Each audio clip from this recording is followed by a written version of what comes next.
Muito bem, meus irmãos, nós, esta noite, queremos continuar meditando na palavra do Senhor e queremos continuar pensando um pouco a respeito do chamado que Deus tem para as nossas vidas de santidade.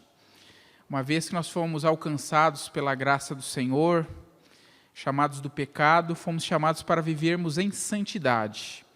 E falar de viver em santidade, isso abrange toda a nossa vida. Vai nos falar sobre os nossos pensamentos, vai nos falar sobre as nossas atitudes, mas também vai nos falar sobre as nossas palavras. E hoje, eu quero, pensando nisso, trazer aos irmãos um sermão temático, expositivo e não exaustivo. Por quê? Temático, porque nós vamos abordar um tema. É expositivo, porque nós vamos expor alguns textos. E ele é não exaustivo, porque nós não teremos tempo para expor todos os textos que a palavra do Senhor nos fala acerca desse tema que nós vamos abordar. Nós vamos falar sobre vencer os pecados da língua. E para início, eu quero ler dois textos. O primeiro texto é um versículo que se encontra no Antigo Testamento, no livro de Provérbios, capítulo 18, versículo 21. E depois nós leremos outro texto no Novo Testamento.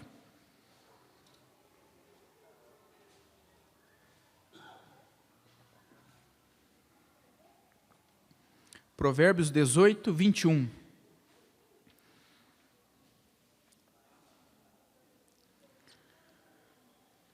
Todos encontraram? Ainda ouço algumas folhas sendo folheadas. O texto também está aí projetado, Provérbios 18, 21.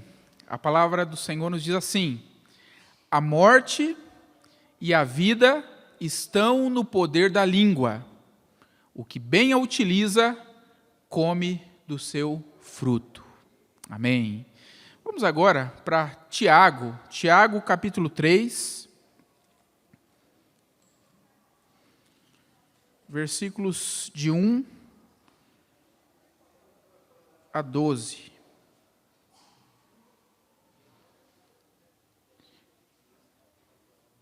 Tiago 3, de 1 a 12, o texto também está aí projetado. A palavra do Senhor nos diz: meus irmãos, não vos torneis, muitos de vós, mestres, sabendo que havemos de receber maior juízo. Porque todos tropeçamos em muitas coisas. Se alguém não tropeça no falar, é perfeito varão, capaz de refrear também todo o corpo. Ora, se pomos freio na boca dos cavalos para nos obedecerem, também lhes dirigimos o corpo inteiro.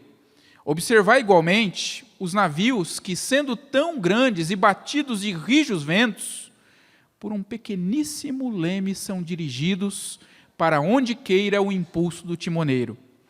Assim também a língua, pequeno órgão, se gaba de grandes coisas. Vede como uma fagulha põe em brasas tão grande selva. Ora, a língua é fogo, é mundo de iniquidade. A língua está situada entre os membros do nosso corpo e contamina o corpo inteiro, e não só põe em chamas toda a carreira da existência humana, como também é posta ela mesma em chamas pelo inferno. Pois toda espécie de feras, de aves, de répteis e de seres marinhos se doma e tem sido domada pelo gênero humano. A língua, porém, nenhum dos homens é capaz de domar. É mal incontido, carregado de veneno mortífero. Com ela, bendizemos ao Senhor e Pai. Também com ela, amaldiçoamos os homens feitos à semelhança de Deus. De uma só boca procede bênção e maldição. Meus irmãos, não é conveniente que estas coisas sejam assim. Acaso pode a fonte jorrar do mesmo lugar o que é doce e o que é amargoso? Amém. Meus irmãos, vamos orar. Senhor nosso Deus, nós nos colocamos diante do Senhor as nossas vidas e nós suplicamos ao Senhor que Tu estejas falando conosco, ministrando as nossas vidas o que nós precisamos ouvir do Senhor. Fala conosco, Pai. em nome do Senhor Jesus. Amém. Meus irmãos, vencendo os pecados da língua.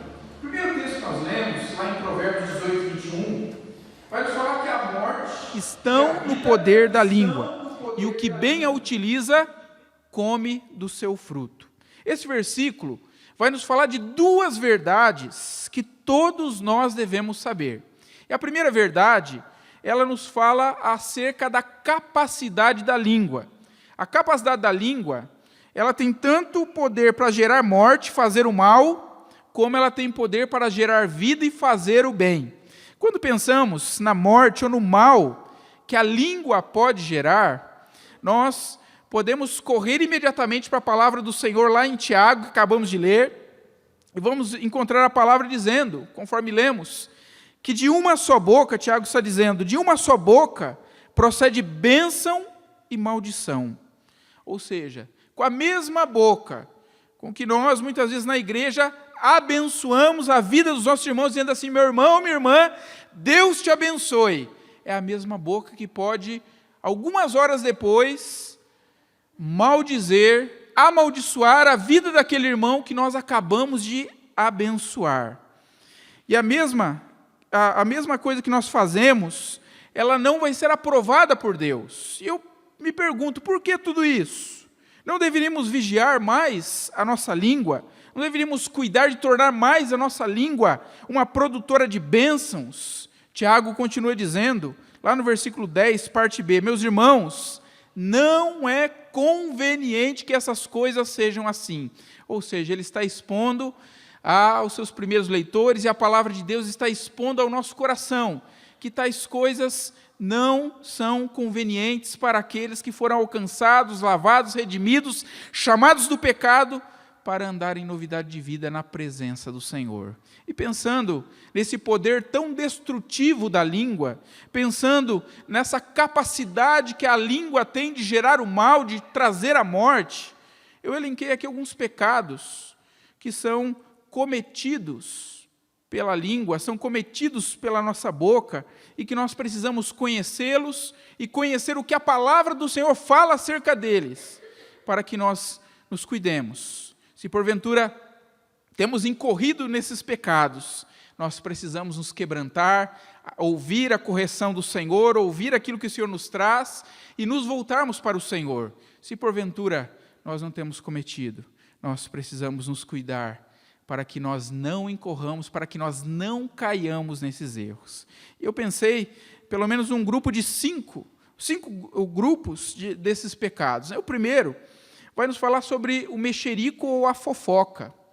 Tanto o mexerico como a fofoca são sinônimos, é a mesma coisa, e a palavra do Senhor nos traz algumas orientações sobre isso. Se você olha lá para o texto em Levítico, capítulo 19, versículo 16, a palavra do Senhor está dizendo assim, não andarás como mexeriqueiro entre o teu povo, não atentarás contra a vida do teu próximo, eu sou o Senhor. Veja que desde o Antigo Testamento, lá no início, no Pentateuco, a palavra do Senhor está trazendo uma orientação para o povo de Deus, no quesito de relacionamentos, a que eles não deveriam andar desta maneira, trazendo informações acerca da vida alheia. Se você olha para o livro de Provérbios, que é o livro da sabedoria, é escrito ali pelo homem mais sábio, que recebeu uma sabedoria de Deus, o rei Salomão, a palavra do Senhor lá em Provérbios 11, 13, vai nos dizer, o mexeriqueiro descobre o segredo, mas o fiel de espírito o encobre. Ainda em Provérbios 26, 20, a palavra do Senhor vai dizer, sem lenha o fogo se apaga, e não havendo maldizente, cessa a contenda. A palavra do Senhor trazendo o que o efeito de um mexerico, o efeito de uma fofoca, o efeito de uma língua empregada para gerar morte, para trazer destruição, pode causar no relacionamento entre irmãos, um relacionamento entre duas pessoas, ao passo que se não há um mexeriqueiro, se não há alguém maldizendo, uma contenda pode ser evitada ou uma contenda pode se acabar. Assim como se apaga o fogo, não havendo ali a lenha, assim também não havendo aquele que maldiz, a contenda cessa. Esse é o primeiro grupo, o grupo dos mexeriqueiros ou o grupo da fofoca. Há um segundo grupo de pecados da língua, que podem gerar também tamanha destruição, podem trazer morte, que são as palavras torpes, ou os famosos palavrões. Já falamos aqui há algum tempo acerca da exortação que se encontra em Efésios 4:29, quando a palavra do Senhor diz assim: não saia da vossa boca nenhuma palavra torpe, e sim unicamente a que for boa para edificação, conforme a necessidade, e assim transmita graça aos que ouvem. Vimos que a palavra torpe é aquela palavra que tem o sentido de uma palavra, ou que se refere a um fruto podre. E o que eu me pergunto, o que é que você pode fazer com algo podre? Não tem muita utilidade, não se aproveita para nada. E muitas vezes as palavras, se elas não forem cuidadas e saem da nossa boca, podem não ter proveito nenhum para aqueles a quem estão ouvindo aquilo que nós estamos dizendo. Ainda mais se forem palavras chulas, palavras que não cabe a um crente dizer. Como já falamos aqui, é inconcebível nós pensarmos na ideia de um crente que tem a boca suja. Se nós fomos alcançados por Deus, se nós fomos transformados pelo Senhor, não é apenas a nossa vida, não é apenas algumas atitudes, não é apenas alguns pensamentos, mas toda a nossa vida, inclusive aquilo que nós falamos, vai ser transformado pelo Senhor. Mas ainda um terceiro grupo do pecado cometido pela língua é o pecado da mentira.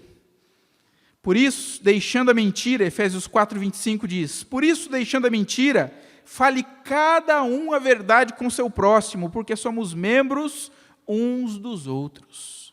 Se nós formos alcançados pela verdade, a nossa boca deve expressar a verdade. Se nós somos filhos da verdade, a nossa boca deve falar aquilo que é consonante com a verdade de Jesus. É inconcebível que nós não tenhamos um vocabulário que esteja em coerência com aquilo que nós dizemos crer, com o nosso andar, com o nosso caminhar com o Senhor. E muitas vezes a mentira, ela vai nos assaltar, nós vamos de alguma forma desagradar ao Senhor com isso, e o Senhor não se agrada desse pecado, desse mal tão destrutivo causado pelos nossos lábios, pela nossa língua, quando nós faltamos com a verdade. Já falei aqui para os irmãos acerca daquele moço que queria namorar muito a moça e foi conversar com o pai dela, e ele começou a falar das suas características e falou: olha, eu sou um cara trabalhador, eu sou um cara que tem um bom emprego, tem um bom salário, eu sou muito gentil, eu sou isso, eu sou aquilo, eu sou mais isso, sou mais aquilo, e foi falando, e depois de 1 hora falando acerca das suas características, das suas qualidades,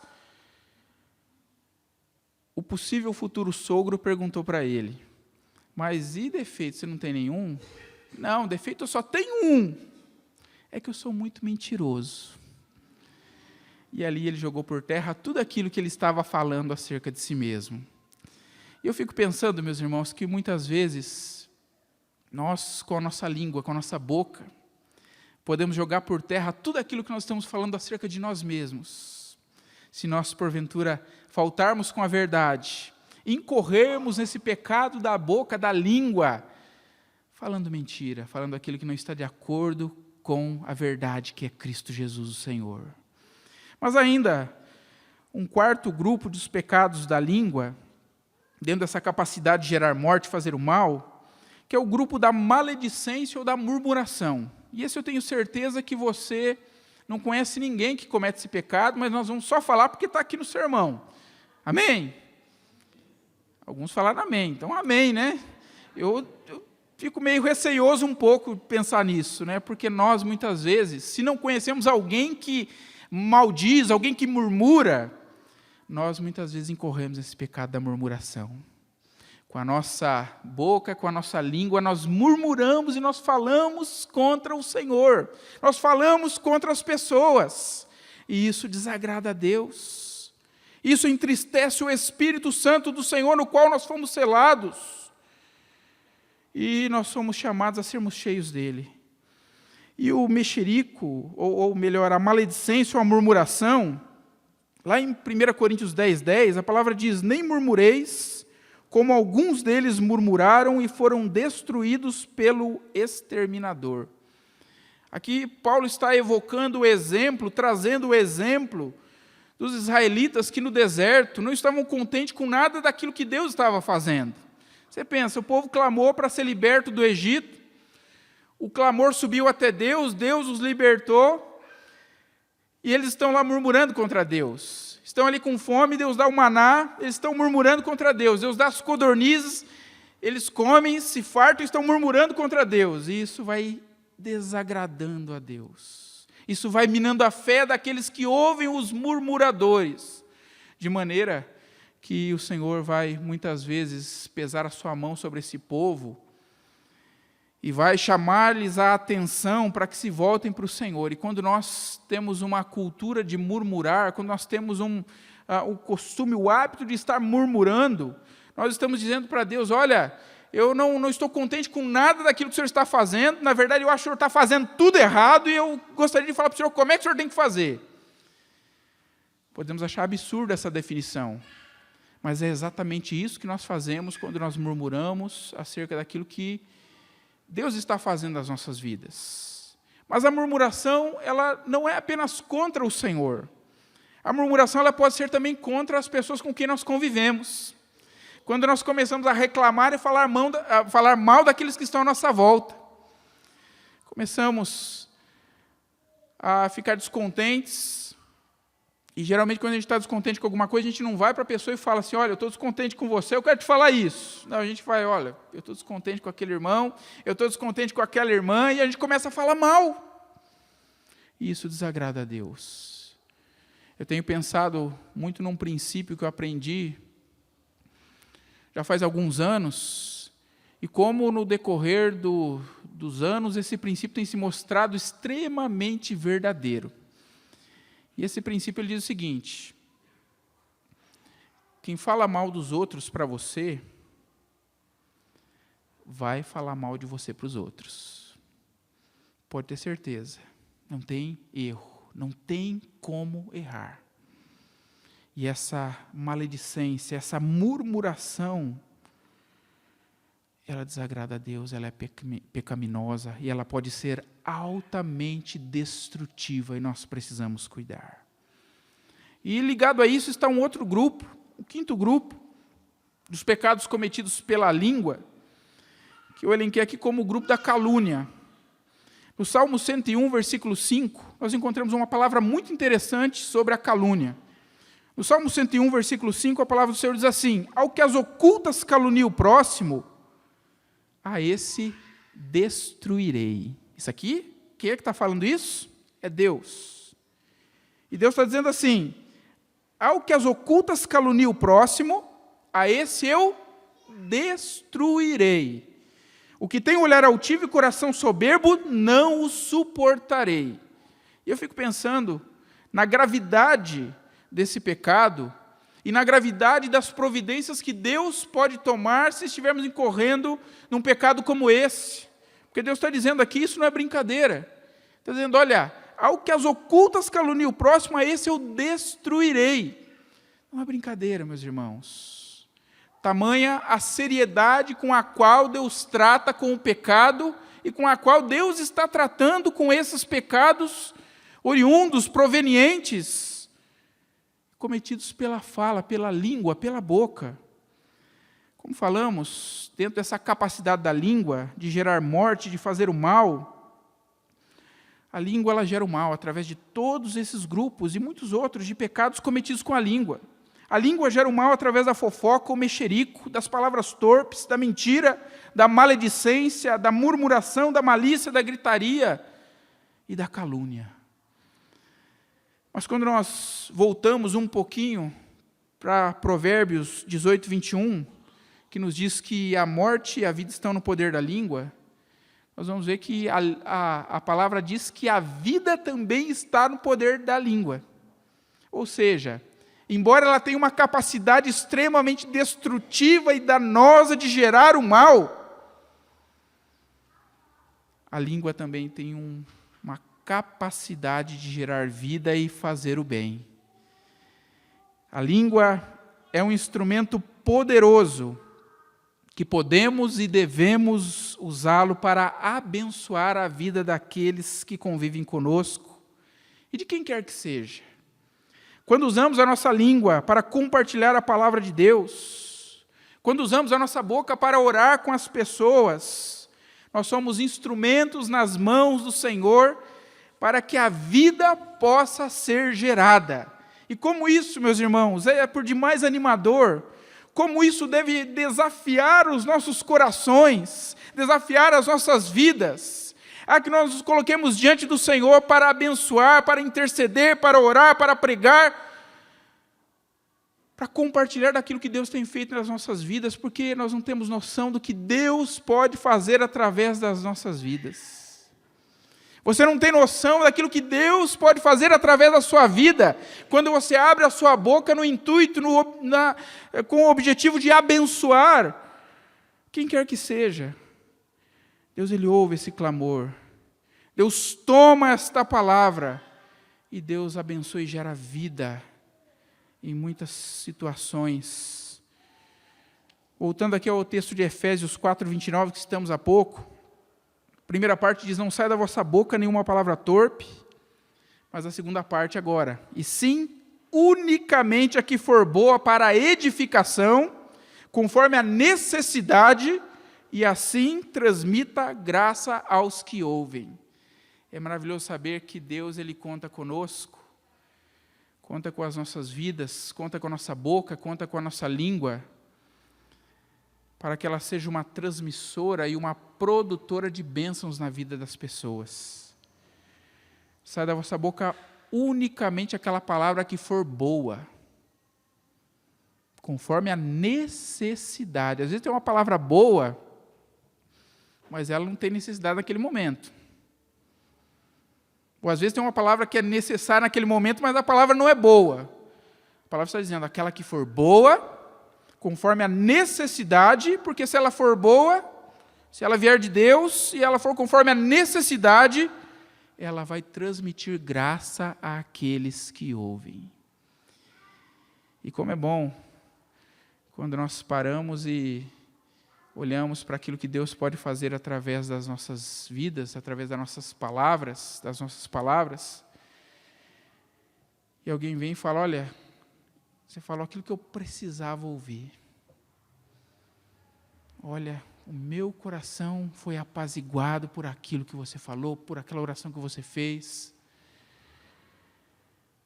Precisamos cuidar, meus irmãos, porque a palavra do Senhor diz que a nossa língua tem a capacidade de gerar a morte, fazer o mal. Mas a nossa língua tem também a capacidade de gerar vida, de fazer aquilo que é bom, de gerar o bem. Em Efésios 5:4 nós encontramos também a palavra dizendo, nem conversação torpe, nem palavras vãs ou chocarrices, coisas essas inconvenientes, antes, pelo contrário, sabe o quê? Ações de graças. E aqui eu fico pensando no antídoto, num remédio sensacional contra a murmuração. Se você tem enfrentado problemas para lidar com a murmuração, aqui está o remédio. Ações de graças. Esse remédio, a dosagem dele está medida, está diluída aqui no hino 63 do nosso hinário. Quando ele diz assim, conta as bênçãos, dize quantas são, e verá surpreso o quanto Deus já fez. Eu sei ele de cor porque eu cresci ouvindo a minha mãe lavar louça e cantar esse hino, que era o preferido dela. Mas é impressionante, quando nós passamos a agradecer a Deus, quando nós usamos a nossa boca para sermos gratos ao Senhor, quando nós rendemos ações de graças, reconhecendo tudo aquilo que Deus tem feito nas nossas vidas, não há murmuração que persista. Nós colocamos ali num balanço, fazemos um balanço, né, e colocamos de um lado os problemas, de um lado as tribulações, e de outro as bênçãos, os livramentos, a presença de Deus. E nós vamos ver que o lado que pende para tudo aquilo que Deus tem feito nas nossas vidas é muito mais do que as tribulações, do que aquilo que nos leva muitas vezes a murmurar e a usar a nossa língua para desagradar a Deus. Então, nós somos chamados a rendermos graças ao Senhor. Comecemos, meus irmãos, através da nossa boca, a abençoar a vida, a família, a nossa casa, vizinhos, igreja, e vejamos a vida de Deus se manifestar em nós, ao nosso redor, porque quando nós desenvolvemos esse hábito da gratidão, esse hábito de bendizer ao Senhor pelas suas bênçãos, não apenas nós somos tomados pela alegria de Deus, mas nós influenciamos todo o ambiente onde nós estamos. Deixa eu te fazer uma pergunta. Você se considera alguém abençoado por Deus? Amém? Então você tem motivos de sobra para glorificar e exaltar o nome do Senhor. Usar a sua boca para dizer: Senhor, bendito seja o teu nome. Mas a palavra do Senhor que nos diz que a vida e a morte estão no poder da língua, nesse versículo tem uma segunda parte que vai nos dizer que o que bem a utiliza, come do seu fruto. E aqui nós encontramos a segunda verdade. A segunda verdade é o resultado para quem utiliza a língua. Vimos que a capacidade da língua é gerar tanto morte como vida. Agora é o resultado para quem a utiliza. Pode ser um resultado mau, se mal utilizada. Eu lembro da história de um cidadão que tinha um gato, e ele vivia com esse gato dentro de casa, e o gato às vezes dormia no peito dele,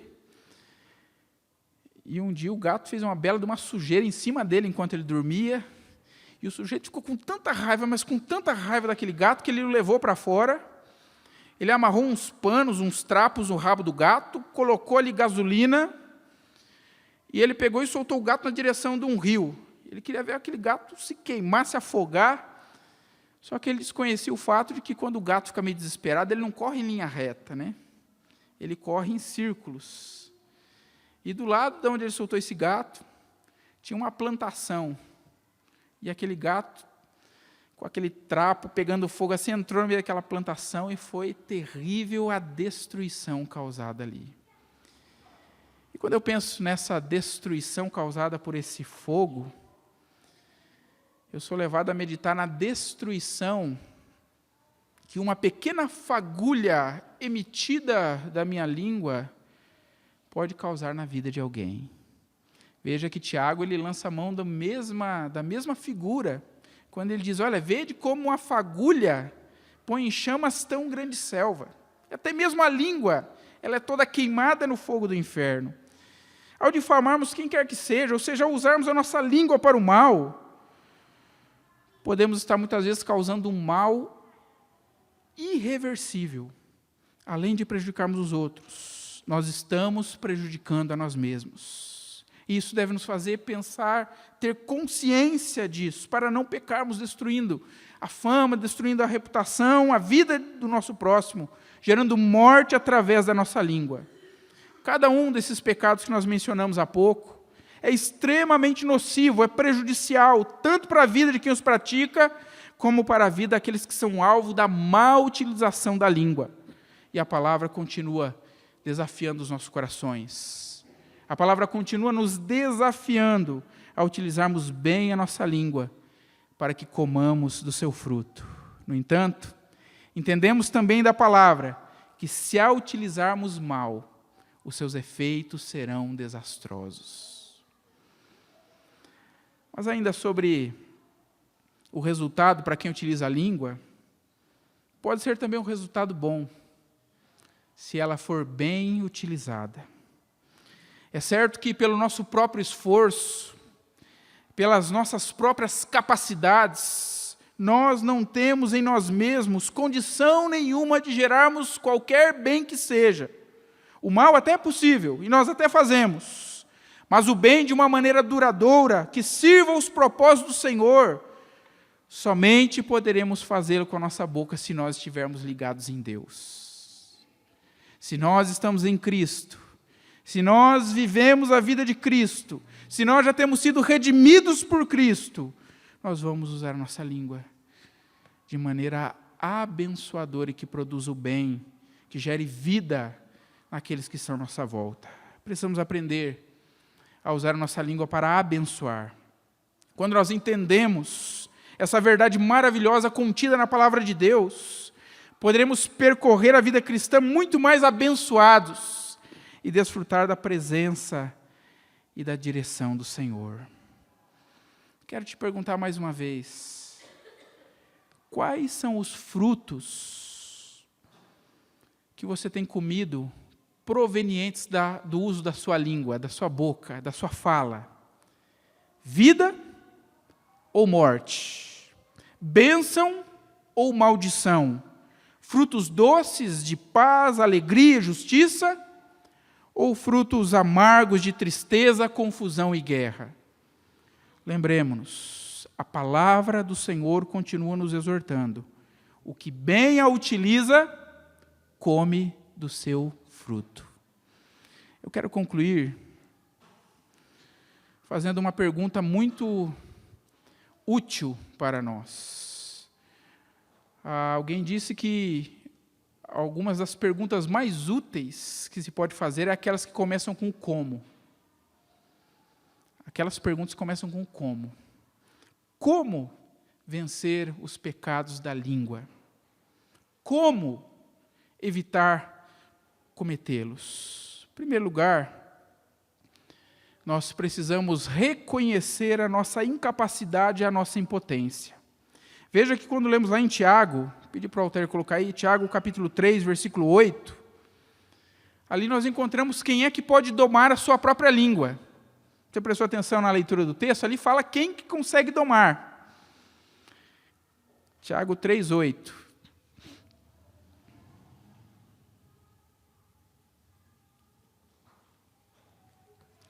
Quem é que consegue domar a sua própria língua? Quem? A língua, porém, nenhum dos homens é capaz de domar. Meus irmãos, a palavra do Senhor nos exorta, e o primeiro passo, a primeira atitude que nós precisamos ter para vencermos os pecados da língua é reconhecermos a nossa total incapacidade e incompetência para lidar com esse pecado. Veja que a palavra diz que nenhum dos homens é capaz de domar. Nós temos dito que, com certa propriedade, que um problema, ele está mais perto da sua resolução quando você reconhece que tem o problema. Concorda com isso? Se você falar, eu não tenho problema nenhum, então você não vai resolver problema nenhum. Você não tem. Agora, se você reconhece que tem, aí fala, opa, agora eu vou procurar a solução. A palavra está nos dizendo que nenhum homem, nenhum é capaz por si mesmo de domar a sua própria língua. E nós precisamos, diante do Senhor, reconhecer a nossa total incapacidade de lidar com o pecado. Mas e daí? Em segundo lugar, nós precisamos ter atitudes práticas. Assim como com todo pecado, assim como em toda a vida cristã, com relação ao pecado da língua, nós precisamos ter atitudes práticas. E a primeira atitude que nós precisamos ter é submeter toda a nossa vida, inclusive a nossa boca, as nossas palavras, a nossa língua a Deus. Veja que lá em Tiago 4, versículo 7, a palavra do Senhor está dizendo, sujeitai-vos, portanto, a Deus, mas resisti ao diabo, e ele fugirá de vós. Primeira parte, sujeitai-vos, portanto, a Deus. A quem é que nós vamos nos sujeitar? A quem é que nós vamos submeter a nossa vida? A quem é que nós vamos submeter as nossas palavras? A Deus. A palavra também diz em Tiago 4,10, humilhai-vos na presença do Senhor, e Ele vos exaltará. A ideia aqui é chegar diante do Senhor e dizer, Senhor, olha, a tua palavra já me disse, eu já fui informado pelo Senhor de que eu não tenho condição em mim mesmo de lidar com essa falha. Portanto, eu preciso do Senhor. Ah, meus irmãos, e sabe o que Deus faz? Quando nós, com o coração quebrantado, nos humilhamos diante dEle, o Senhor é aquele que estende a sua mão para nós e nos levanta. Então, a primeira atitude que eu preciso ter para vencer os pecados da língua é submeter toda a minha vida a Deus. Mas é uma segunda atitude. Em segundo lugar, eu preciso encher o coração de coisas boas, de coisas de Deus. Nós conhecemos o texto que se encontra em Mateus 12, 34. Mateus 12, 34, a palavra diz: raça de víboras, como podeis falar coisas boas, sendo maus? Porque a boca fala do que está cheio o coração. Se eu encher o meu coração de coisas que não agradam a Deus, natural, consequentemente, a minha boca vai falar de coisas que não agradam a Deus. Mas quando eu encho meu coração com as coisas de Deus, quando o meu coração, minha vida está cheia da palavra do Senhor, natural e consequentemente a minha boca vai falar da palavra do Senhor. E vai ficar muito difícil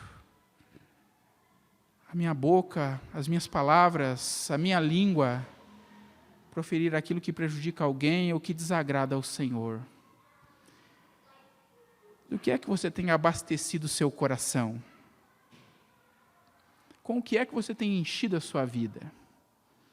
Se porventura a sua boca tem falado coisas que não agradam a Deus, é porque provavelmente o seu coração tem sido abastecido com aquilo que não agrada a Deus. Mas se você começar a encher o seu coração da palavra de Deus, a sua boca vai falar a palavra de Deus. Precisamos encher o coração de coisas boas, das coisas de Deus. Por fim, última atitude prática. Nós precisamos ponderar sobre o que vamos dizer de algo ou de alguém. E aqui eu quero lançar a mão para encerrar aquela história que com certeza você conhece. E nós já ouvimos aqui, né? Quando aquele discípulo de Sócrates vai até ele e fala: Sócrates, eu preciso te contar uma coisa que eu fiquei sabendo, e é sobre você, e é sobre mais alguns, e Sócrates fala para ele: opa, para. Aquilo que você vai me falar, você já passou pelas 3 peneiras? E ele vai dizer: quais peneiras? A peneira da verdade, a peneira da bondade e a peneira da utilidade. Ele falou: não, mas vamos dar uma chance para você. O que você vai me dizer é uma coisa que é verdade? Olha, não sei se é verdade não, porque me contaram. Quem contou? Não sei, mas me contaram. Ah, então você não sabe que é verdade? Vou te dar uma chance. Você já passou ela, é isso que você vai me dizer, pela peneira da bondade? Você vai me dizer uma coisa boa? Olha, Sócrates, eu quero te dizer que não é bom não, é pelo contrário, é uma coisa ruim, muito ruim. Vou te dar mais uma chance. O que você vai me falar vai servir para alguma coisa para mim? A peneira da utilidade. Fala: olha, na verdade não vai servir para nada. Fala: então faz um favor para mim. Não apenas não me diga nada, como também faça o favor de esquecer o que você vai dizer. Nós precisamos ponderar sobre o que vamos dizer de algo ou de alguém. Porque essa, a terceira atitude, vai fechar o cerco e vai nos ajudar a vencermos os pecados da língua que tão tenazmente têm nos perseguido e podem nos fazer pecar e cair no desagrado do Senhor. Que Deus nos abençoe, meus irmãos. Nós coloquemos nossas vidas nas mãos do Senhor, dizendo: Senhor, não foi para o pecado que eu fui chamado, mas foi para uma vida de santidade. Os meus pensamentos, as minhas atitudes, mas também as minhas palavras devem glorificar e exaltar o nome do Senhor. Queria convidar o Ministério de Louvor para que viesse à frente. Nós vamos cantar mais uma música, fazer dessa música a nossa oração.